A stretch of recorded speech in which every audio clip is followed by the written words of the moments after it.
Bueno, vamos a coger aire profundamente y respiremos tranquilos, porque debido al limitado tiempo dispuesto para este curso intensivo, solo vamos a poder ojear parte de lo que debería tener en cuenta cualquier vasco del siglo XXI que quiera conocer la trayectoria legislativa de Susar Basoak.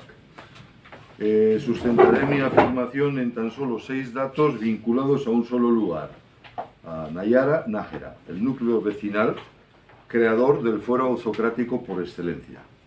Primero, La Rioja, según los historiadores romanos, no solo formó parte de la Cantabria romana, sino que fue la zona de acampada invernal de las legiones que intentaron someter a los cántabros. Pero hay un coronel español, José Cadalso, muerto en combate en Gibraltar, que dijo lo siguiente: en efecto, los cántabros, entendiendo por este nombre a todos los que hablan el idioma vizcaíno. Memoria histórica. Hay una placa de bronce del año 1693 en la cripta de la capilla de la Hermandad de Aránzazu, en Perú, en la iglesia de San Francisco de Asís, y dice: aquí yacen los muy nobles y muy leales hijos y descendientes de la provincia de Cantabria. Memoria histórica. Nos conviene olvidar que el 4 de mayo de 1296 se formalizó la Hermandad de las Marismas, que agrupaba a Santander, Laredo, Castrurdiales, Bermeo, Guetaria, Donostia, Hondarrabi y Gasteiz.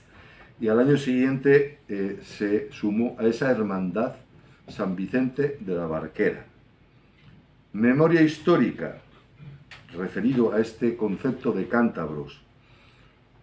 Oianeko zuhainetan, eder zuhaini gorena, Europako populietan famaturik eskualduna. Esto es del siglo XIX de Xiberua. Ura izan da lehena, Cantabriaren semia, Glorius bere lurretan beti libre egon dena. Digo porque nos han confundido en tantas cosas, pero con este concepto también. Segundo, el fuero de Nájera está fechado en el año 1020, el de Jaca en 1076, es decir, es 56 años anterior, y destinados a los vecinos de un territorio que trascendía largamente la ciudad de Nájera. ¿Por qué denominan los historiadores fuero municipal al de Nájera, toda vez que existió aquel grandísimo estado najerino que comprendía Vizcaya, Guipúzcoa, Álava y Bureba hasta cerca de Burgos por un lado, y por el otro lado toda la ribera de Navarra con vértices en Calahorra, Puente la Reina y Sangüesa? La tendenciosidad me parece que es muy importante de los historiadores, de cómo tergiversan fuero municipal. ¿Cómo fuero municipal? Bueno. Tercero, fue aceptado por don Sancho Garcés III, alias el Mayor.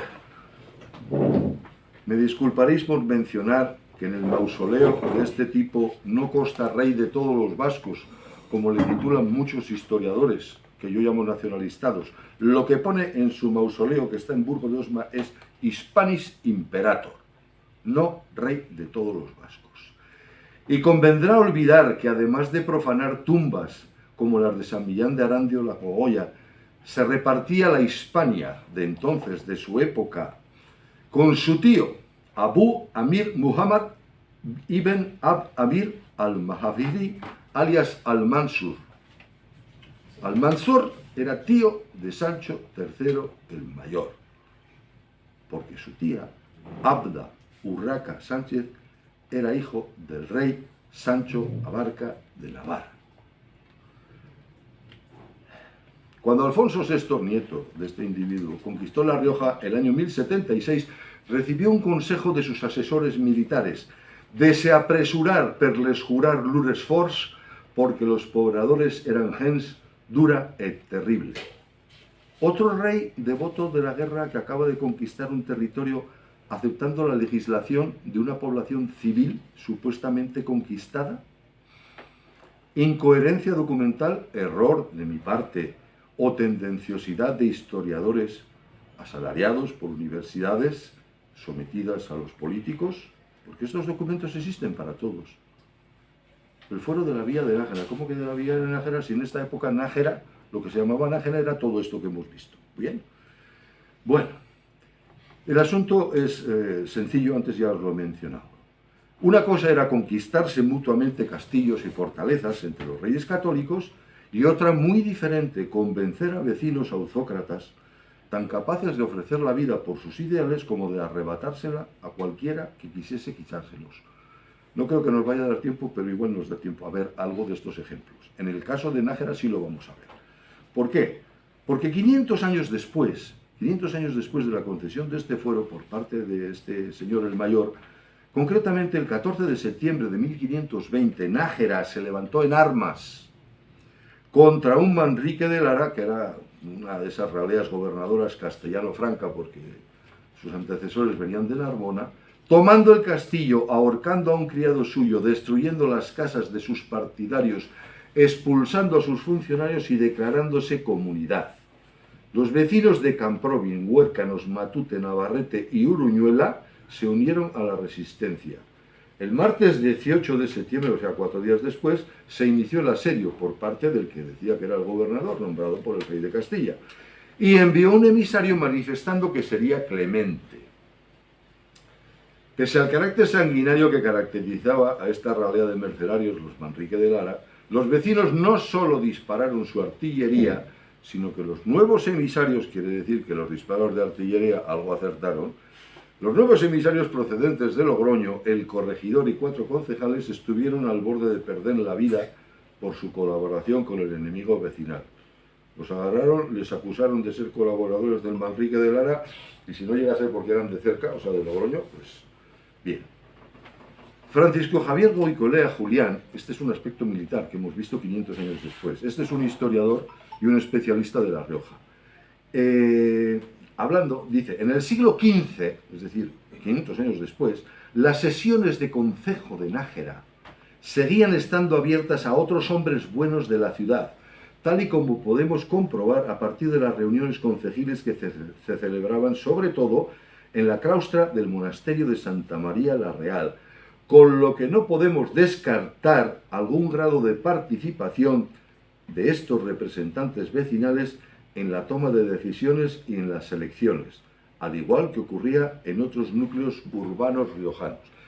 ¿Por qué he puesto esta citación? Porque hay muchos que dicen, no, en esta época ya existía tal funcionario, tal otro. Si existía eso, ¿por qué se reunían? Además de los oficiales, ¿por qué se reunían otros hombres buenos? ¿Qué pasó después de que, por ejemplo, Suárez pusiese la nueva legislación española? Por ejemplo, en el concejo de Berrioplano solamente la costumbre era ir uno de cada casa. Cuando cambia Suárez la ley, dice que sean todos los mayores de 18 años. Y en el concejo, mis compañeros y vecinos decían, joder, si antes no nos aclarábamos y discutíamos mucho, pues ahora que puedan venir todos los mayores de 18 años, esto va a ser un zaperoco que no va a haber quien lo entienda. Yo le dije, no, aquí van a venir, vamos a seguir viniendo los que nos interesan las cosas vecinales. Y así fue. Y otra gente pues va a fútbol o se encarga de, yo qué sé, de las fiestas o de limpiar los caminos, etcétera, ¿no? Pero, o sea, 500 años después se está manteniendo en ese sitio esta costumbre que ha llegado en nuestros días, aparte de una resistencia militar. No sé si sabéis lo que eso supone, ¿no? Bien. No voy a decir yo mi opinión, la va a decir ¿quién? El presidente del Tribunal de La Rioja, es decir, un magistrado actual, desde ahora, Valentín de la Rueda y Duarte. Él estudia, hace un estudio sobre el foro de Nájera y emite sus conclusiones, para a ver si aprovechamos un poco el tiempo. El foro najerino no fue otorgado o dado gratuitamente a esta ciudad. Es un cuerpo de normas de derecho público. Fueron sus vecinos quienes, con su buen hacer por costumbre, a lo largo de las generaciones, los fueron estableciendo entre ellos, haciendo así su propio derecho y exigiendo después su reconocimiento a los príncipes. Esta cita la cito mucho por eso de que no, que el rey os dio y por lo tanto tiene el derecho de quitar. Pues no, señor. Porque este señor ni es aversale, ni conoce de otras cosas que sean de La Rioja respecto a la autocracia y demás. Ha hecho un análisis, yo los tengo todos, y aquí os pongo en la ponencia algunos de de los más importantes de los artículos del Fuero, igual del de Logroño, ¿no? Que no los vamos a leer porque ya quiere estar aquí, si queréis, pues los leéis cuando queráis. Pero hace una valoración de él desde el punto de vista jurídico. Y además añade, una especie de constitución para las gentes de Nájera, y así expresamente se dispone, que esto no lo menciona casi nadie, que ni el rey, ni el conde o señor de la tierra, ni sus gentes o otras gentes puedan quebrantar esos fueros. Así, aquellos artículos referentes a la libertad personal, al respeto por la propiedad ajena, a la inviolabilidad de la casa, los que imponen una solidaridad en la reparación del daño ajeno por parte de la vecindad. Que ha llegado alguien, se ha caído del caballo porque se le atravesó un cordero que era de alguien de Nájera, bueno, pues lo pagamos entre todos. Bueno, la exclusión de cargas, o sea, de pagos a viudas y menos pudientes, y aquellos que, ya en aquella época de tanta discriminación, atisbaban un principio de igualdad de tratamiento. Ahora meditemos un momento, por favor. Si los romanos conquistaron toda Iberia, estableciendo además en La Rioja la retaguardia de sus legiones, si la romangelización y la romanización son hechos incontestables, o sea, no solo conquistaron, sino que después quedó el modo de hacer y tal y cual de los romanos, ¿de dónde sacaron los vecinos de Nájera estos fueros? Esta forma de legislar, que ni el rey podía vulnerarlos. ¿De dónde? ¿En qué universidad aprendieron? ¿En qué código legal? ¿Qué profesor les pudo enseñar? Yo no me invento lo del Guizavidea. Y lo que hemos visto antes sobre la resistencia militar es otro aspecto importante, porque ¿de dónde sacaban sus convicciones para llevar a cabo cosas tan interesantes como es una resistencia militar contra gente que lo único que sabía era disparar cañones? ¿De dónde? Porque una cosa es que digas, sí, esto es así, pero luego lo tienes que llevar a cabo. Y lo llevaron a cabo.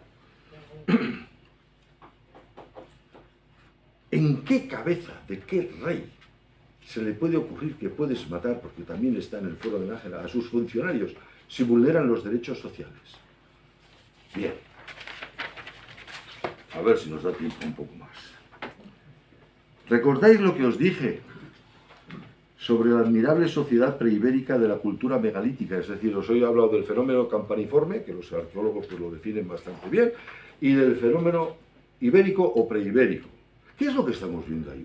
Un montón de dólmenes, un montón de menires, un montón de túmulos como el de Barmenes, que son 1.500.000 toneladas métricas de piedra. ¿Para hacer qué? Un mausoleo. ¿A quién? A sus difuntos. Esto es una creencia humanística. Yo respeto a mis mayores, y para que os hagáis una idea, ¿qué se suele hacer hoy en día? Llevar unas flores el Día de Todos los Santos. ¡Ojo! Quiero decir, eso es un hecho incontrastable. Los dólmenes existen, los menires existen, los cróneres existen, los túmulos existen. Y son, el dolmen de Menga, una de las coberturas, pesa 180 toneladas y está a 6 metros de altura.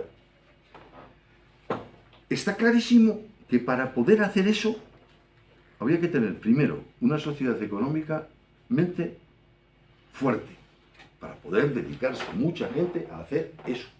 Y luego, humanísticamente, con unos conceptos, que esto es lo que merece la pena, y lo llevaban a cabo. Y para mantener un idioma propio, no indoario, y con su propia escritura, ¿qué hay que tener? ¿Qué clase de sociedad puede hacer algo así? Quiero decir que esto que parece que de dónde salió, qué tal, y hay unos precedentes constatables. Tiene que venir de ahí, porque de ningún otro lado, ni de fenicios, ni de griegos, ni de romanos, ni de cartagineses ha venido, porque son totalmente contrarios. ¿De dónde puede venir? Bueno, ya tenemos estos antecedentes de una sociedad que hizo eso, ciclópeas, 2000 años antes, es Newgrange, que la pirámide de Keops, casi nada, ¿no? 2000 años antes.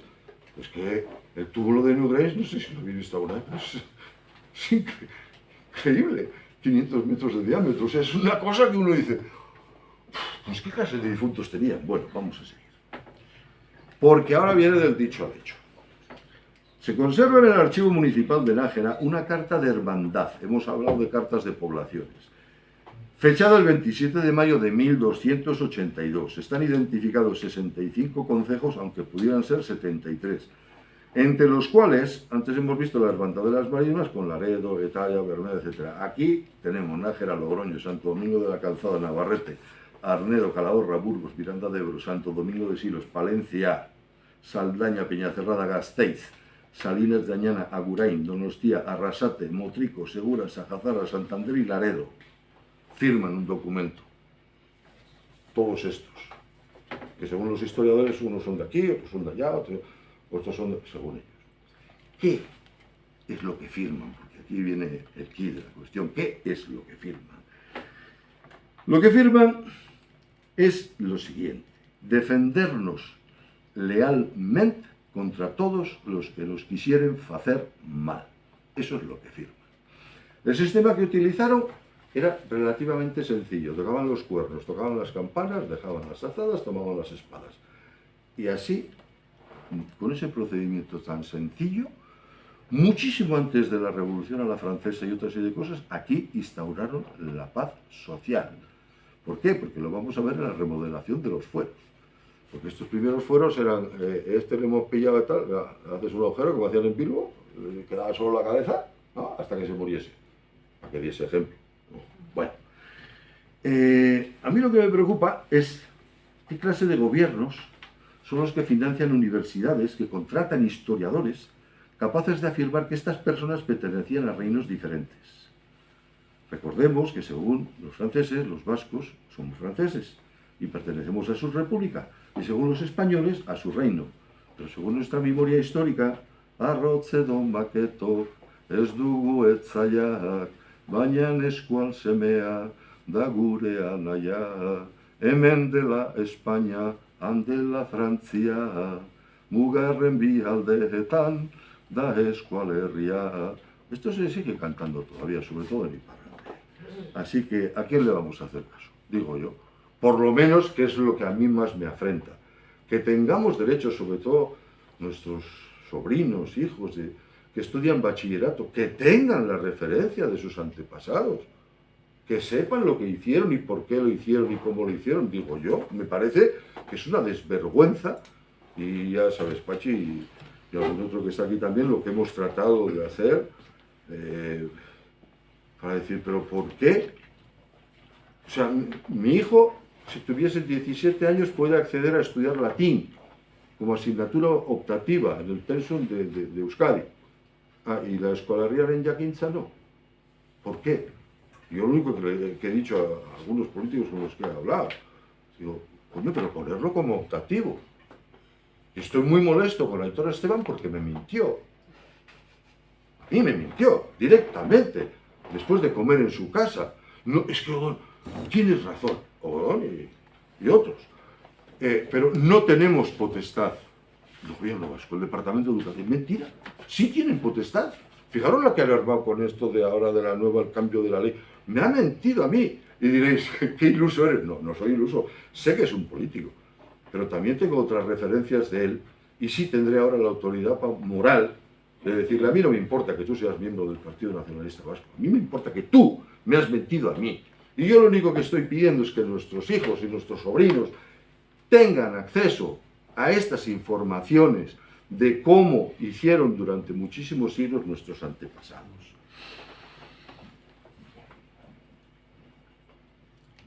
La más antigua de estas hermandades es del año 1204. 1204, documentalmente, como les gusta. Hay un documento y pone la fecha, las firmas y demás.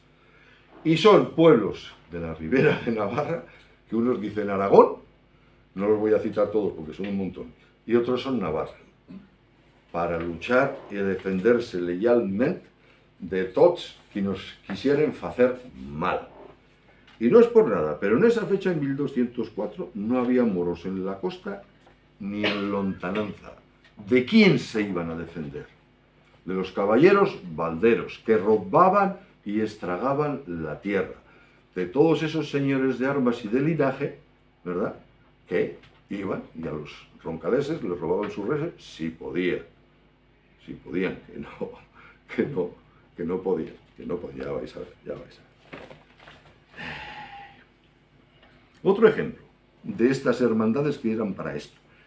El 12 de marzo de 1369 se establece en Gasteiz una hermandad de concejos alaveses, navarros y guipuzcoanos, renovada en 1375, contra todos los que anduvieran robando, forzando o quemando o matando o causando otros maleficios. Se establecieron castigos muy severos, un procedimiento procesal muy rápido y aquella hermandad podía movilizar un ejército de 1820 hombres. Gasteiz era el concejo que más aportaba, 150, y Agurain, 120, perdón. ¿Qué método utilizaban para su autodefensa? Ya os he dicho. Campana, ok. Toca dejar la azada y agarrar la espada. Y lo que os he dicho que tuvieron éxito es porque, por ejemplo, en el cuaderno de hermandad de aquí de Vizcaya de Idolbanzaga, que es uno de ellos, ¿verdad?, 1452, nos dice, con números, como les gusta a muchos, ¿no?, con números precisos, cuántos tienen que salir. O sea, cuántos, cuando oigan el tañido de hermandad, tienen que dejar la azada y agarrar la espada. De Bilbao, que salga la 10ª parte de los homes, contando por fogueras, es decir, por casas. E de Lequeitio, eso mismo, la 10ª parte. E de Durango, la 10ª parte de los homes. Ítem de Ondarroa, la 10ª parte, digo Ondarroa porque así está pronunciado, o sea, puesto el tilde, ítem de Marquina, la 10ª parte de los hombres. De la antiglesia de Munguía, salgan como de las otras antiglesias. Ítem de Placencia, la 10ª parte. Ítem de Guernicaez, que así pone el documento, Guernicaez, la mitad de los hombres, porque era menos población. Bilbao eran más, con la 10ª parte era suficiente. E de la Rabesía, la mitad de los hombres. E de Mirabelles, la mitad de los hombres. E de Elorrio, ¿quién había aquí? Había alguien de Elorrio. La mitad de los hombres que sean contados por fogueras en las dichas villas. E si por ventura los malfechores fueren muchos e aquesta compaña non abastare, que entonces que salgan más, según los malfeitores fueren, y según fuere el maleficio. Aquí está bien descrito. 1452, bastante tiempo después de estas cartas de hermandad, como aquí en Vizcaya, dice, esto lo vamos a arreglar de este modo. La cuestión es, ¿consiguieron arreglar? Vamos a ver un hecho, que ya no nos compete, porque es como más preciso, a una entidad que está al lado, que es Guipúzcoa. Lope García de Salazar, me hace gracia, dice, vizcaíno. Digo, y su padre y su abuelo, si eran godos. Fijaros hasta dónde llega la ascendencia. Eran godos, como los Banucasi de Tudela, como los Tudimir de Orihuela. Tudimir era un moro que estaba del gobernador. Llegaron los árabes y digo, tú tranquilo, tú vas a seguir aquí, a nosotros nos pagas esto. Está muy bien descrito lo que hay que pagar. Pamplona pagaba el mismo impuesto de Orihuela. Pero que te venga la carra y te diga, no, Íñigo Aritza se casó con la hija del moro este, Banucasi. ¿Cómo que? Casio, señor mío, es Casio, el gobernador, que existía en la época de los visigodos, cuando desembarcaron en el sur de Andalucía, que por cierto, el último rey estaba sitiando Pamplona. ¿Qué le dijeron los moros? Que no hemos venido aquí a convencerte a nada. Tú nos pagas esto y tú sigues aquí de jefe. Claro, se cambió el nombre, como se cambió en Méndez, el de la desamortización, y se puso Mendizábal, pues estaba de moda ser vasco. Bueno, ¿tuvieron éxito o no tuvieron éxito? Este señor de Salazar, que escribió las Bierandanzas, o sea, un documento que se utiliza mucho, muy largo, por cierto, y tal y cual, dice, en el año del Señor de 1456, las hermandades de Guipúzcoa se levantaron contra todos los parientes mayores, contra todos los parientes, no catando Ñez ni Gamboa, porque facían y consentían muchos robos e maleficios en la tierra, e derramáronles todas las casas fuertes, que una sola non desaron, en toda la provincia. E quitáronles todos los parientes de las treguas de los solares, que no les quedó uno solo. E hicieronles todas comunidades, e echaron desterrados a los dichos parientes mayores por cierto tiempo de la provincia toda. E han vivido hasta aquí, en justicia. Así que este sistema de implantar, de llevar a cabo las resoluciones de sus fueros escritos, tuvo un éxito porque... Bueno, ¿no se preguntan ustedes cuántos años median entre esta restauración de la autocracia y la revolución a la francesa? Permítanme ayudarles, 333 años. ¿Saben ustedes lo que hicieron los parientes mayores de Guipúzcoa? Desafiaron a muerte, así, textualmente, a cualesquier vecino en moradores de las villas de Guipúzcoa, tal y como podemos comprobarlo en un documento notarial fechado el 31 de julio de 1456, redactado por el escribano Ubitarte de Marquina. Hicieron un desafío conforme a la legislación de ellos, ya sabéis, la autocrática y la otra, os desafiamos a muerte a todos. Muy bien. ¿Y por qué cito esto? Porque conviene citar la otra parte. ¿Qué dirían estos, no? Bueno, porque ellos dicen, bien sabedes las causas del desafío, haber fecho hermandad e ligas en monopolios contra ellos, y haberles hecho derribar sus casas fuertes, e muertoles sus deudos e parientes, e tomándoles sus bienes e puéstolos a mal con el rey, e finalmente haber procurado desfacerlos e quitarles sus nombres de la tierra, e queridosles quitar sus anteiglesias e monasterios y otras muchas cosas. Esto es lo que dicen ellos en ese documento que existe, que está guardado. Bueno, ya puestos, me vais a permitir la respuesta de los guipúzcoarrak a los guipuchis. Ese nombre de guipuchis a mí me parece que sale de aquí. Había unos que eran de un modo y otros que eran estos. Ese es guipuchi, creo yo, es una licencia mía, ¿eh? Pero bueno, se dice que no hay mayor desprecio que no hacer aprecio. Pero los guipuzcoanos de esta época, ante este desafío, claro, no tomaron las espadas y se fueron, porque si no había... Bien. Pero bueno, los otros quisieron dejar este desafío. ¿Qué hicieron? Una ley, que es la número 17 de su cuaderno de hermandad, perdón, la 19 del cuaderno de hermandad, que es de 1457. Les tiran todas las torres fuertes en 1456. Les hacen el desafío y estos escriben. ¿Qué es lo que escriben? Quien tome parte en los bandos de Vizcaya, Encartaciones, Oñate, Aramayona, Álava, Navarra y Labort, será privado de sus casas, y si no las tuviere, perderá la vida. Yo me he cansado con varios de estos abertzaloides que se decían que eran amigos míos o compañeros, diciéndoles, porque dicen, no, es que nunca se contempla en los antiguos el país, que dicen algunos, ¿no? Digo, ¿y esto? O sea, los de Guipúzcoa hacen un artículo e incluyen a los de Vizcaya, Encartaciones, Oñate. ¿Por qué? Esto es muy sencillo de explicar. Porque cuando pasaron otros problemas de la misma índole en zonas limítrofes, los guipuzcoanos fueron a ayudar. Arrasate fue como el equipo de rugby ese de Samoa, donde había un peo, allá iba. Porque claro, ellos habían sufrido mucho con los señores de Oñate. Y claro, como sabían muy bien templar el acero, sus armas eran de las mejores. Y que tenían un éxito, bueno, ya os he leído, ¿no? Lo que dice uno de ellos. Dice, no, es que nos quitaron esto, porque en Vizcaya pasó 50 años antes. Cuando te hablan de las milicias tan formidables, de los Avendaño, de los Marquina, de los Muxica, digo, ¿sí? Y cuando les tiraron sus torres fuertes, ¿dónde estaban, pues? ¿Jugando al bus o qué? Porque de que se las tiraron, se las tiraron. ¿Dónde estaban? Si tenían esos formidables milicias y ejércitos y eran tan bravos guerreros. Bueno. Con esa misma modalidad de autodefensa, para que veáis la trazabilidad, y ya que estamos en Vizcaya, si no, no me aguantaría ni Dios. Empezamos a referir ejemplos de otros lados. Pero ya que estamos aquí en Vizcaya, en el siglo XIX, 1453, ahora pasamos al XIX, impidieron el reclutamiento militar forzoso de 1.500 jóvenes. Es decir, con este mismo método, negociado, este reclutamiento militar forzoso por un grupo de diroandiquis liderado por un tipo de apellido Zamácola, a cambio del permiso del rey de Castilla para que construyesen un nuevo puerto en Olaveaga de Habán. Me encantaría poder relatar esto, pero no tenemos tiempo porque ya vamos mal.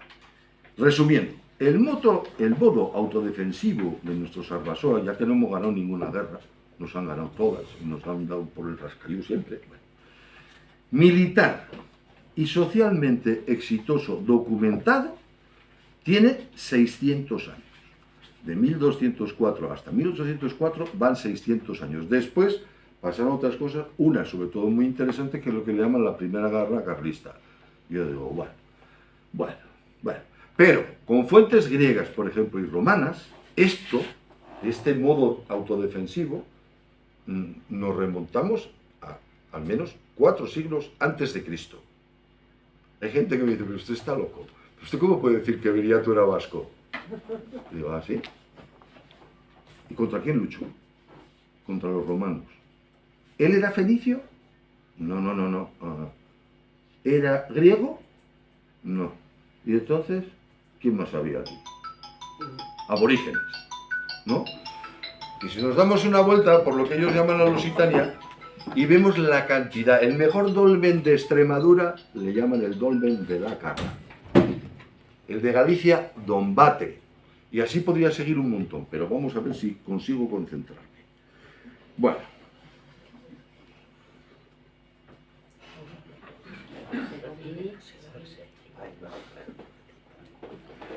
Quiero citaros una cosa que está en el preámbulo del Foro de Nájera. ¿Por qué? Porque dicen que los foros de Sobrallo hechos son míticos porque no hay un documento. Vale. El Foro de Nájera, el primer documento que tenemos es 200 años posterior. Y es muy curioso porque un especialista, el que os he citado antes, que habla del reino de Nájera y otra serie de cosas, nos dice lo siguiente.